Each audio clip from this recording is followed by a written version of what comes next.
পাগল কেউ ভাই এতগুলো আম কি আমি খেতে পারবো? ভাই এটা কি আম আগে এই আমটা হলো ব্যানানা ম্যাঙ্গো আম। এটা সাপাহাট থেকে সংগ্রহ করা। কোথা থেকে? সাপাহাট, সাপাহার কি? নওগাঁ জেলা সাপাহার উপজেলা। আর আমার বাসা হলো ধামরাট উপজেলা। আপনি দেখছেন কি নিজেই চাষ করে না? আমার গাছ আছে। হ্যাঁ, আপনি কি ব্যবসা করেন নাকি আমের? না না। আচ্ছা, আপনি আম কেন লাইলার জন্য নিয়ে আসছেন? এই লাইলা আপুকে অনেক কি আর বলবো, অনেক সময় রাতে আমি তো 3টা-4টার দিকে ঘুমাই। লাইলা আপুর ভিডিওগুলাই সবসময় আমার চোখে পড়ে তাই না? এবং লাইলা আপুর ভিডিওগুলাই সবসময় আমার এই ফোন খুললে আমরা দেখতে পাবেন।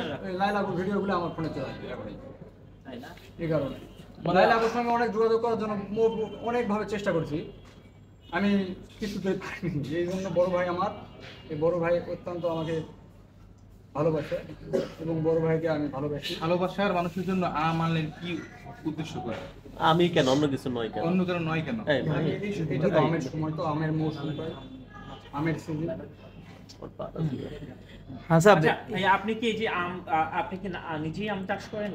আমার গাছ আছে, এই আমের এই যে আমগুলো দেখতে পাচ্ছি এইগুলো গাছ আছে। আচ্ছা, কখনো কি লায়লার নামে আম চাষ করবেন কিনা? যেহেতু লায়লার নামে গরু আছে, লায়লার নামে ছাগল আছে, লায়লার নামে আম গাছও একটা থাকুক, করবেন এবং কি? লাইলা আপুর যদি ভাত যদি আমার মাথার উপরে থাকে তাহলে আমের গাছ থাকবে। মানে লায়লাপুর হাত আপনার মাথার উপর দিলে আমের গাছ থাকবে। তাহলে আপনি আমের বাগান করবেন। আচ্ছা, পৃথিবীতে তো আরো অনেক মানুষ আছে, অনেক সেলিব্রিটি আছে, তাদের রেখে আপনি লায়লাপুর মানে কাছে আম নিয়ে আসলেন কেন? ভাইরাল হওয়ার জন্য নাকি? এটা আসলে আমি কিন্তু রাতে লাইভে থাকি, টাকা কিন্তু আমার পিছনে, কিন্তু টাকার উপরে কিন্তু শুয়ে থাকি, আমি লাইভ করি। মানে আপনি টাকার উপর শুয়ে থেকে লাইভ করেন? লাইভ করি, বুঝছেন? আপনি কত টাকার মালিক? আমি ওইভাবে ওইরকম কোনো কিছু বলতে পারবো না, কত টাকা মালিক এটা বলতে পারবো না, কিন্তু আমার ইচ্ছা ছিল যে টাকার উপর শুয়ে থাকে আমি লাইভ করবো। ঠিক আছে, কত টাকার উপর শুয়ে থেকে আপনি লাইভ করেন? আনুমানিক 3-4 লাখ টাকা তো হবে সব। মানে 3-4 লাখ টাকার বিছনায় ঘুমান আপনি তো? মানে টাকার বিছনায় ঘুমিয়ে আপনি লায়লা আপুকে নিয়ে আমি রাতে লাইভ দেখি, আর স্বপ্ন অনেক দেখেন? সময় লাইলা আপু যখন লাইভে থাকে হ্যাঁ, তখন আমি লাইলা আপুর ওই লাইভটা শেয়ার করি, কমেন্ট করি, কিন্তু কোনো রিপ্লাই পাই না। মানে এই যে আজকে লায়লা আপুকে সরাসরি আম দিচ্ছেন, সরাসরি আমি জীবনে প্রথম দেখিনি, এইটাই প্রথম আমি দেখলাম। মানে আজকে প্রথম কেমন দেখলাম। লাগছে দেখে? আপনি যখন প্রথম মানে ডিঙ্গল মনে দেখেছেন, হচ্ছে কিনা? দাঁড়াও, আপনি যখন প্রথম দেখেছেন কতটুকু এক্সাইট? তো কালকে রাত থেকে আমার খুবই চেষ্টা ছিল। কালকে রাতে আমি এসেছি 8 ঘন্টা প্রায় জার্নি করে বাসে, আর বাসে ছিল না এসি। আসে ঘুমাইছি, ঘুমানোর পরে ভাইকে ফোন দিলাম, দেওয়ার পরে ভাই পরে ফোন ব্যাক করলো, করার পরে লায়লা আপুর সঙ্গে দেখা হলো। লায়লা আপুর সঙ্গে দেখা করে আমার মনটা হেবি ভালো সুন্দর লাগিচ্ছে।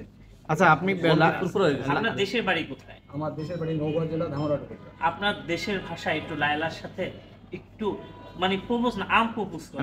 আমটা লায়লা আপুর কাছে একটু দেন। হ্যাঁ, আপনার ভাষায়। আপনার ভাষা একটু জোরে জোরে বলবেন। আপু এই যে আপনার জন্য আম। আপু নেন। Thank you so much. Thank you. Laila, আমি আপনার গাছের আম কেমন দেখতে? মানে এটা আমার গাছের আম হচ্ছে ডিফারেন্ট, বাট এরকম আম আমি আজকেই প্রথম দেখলাম।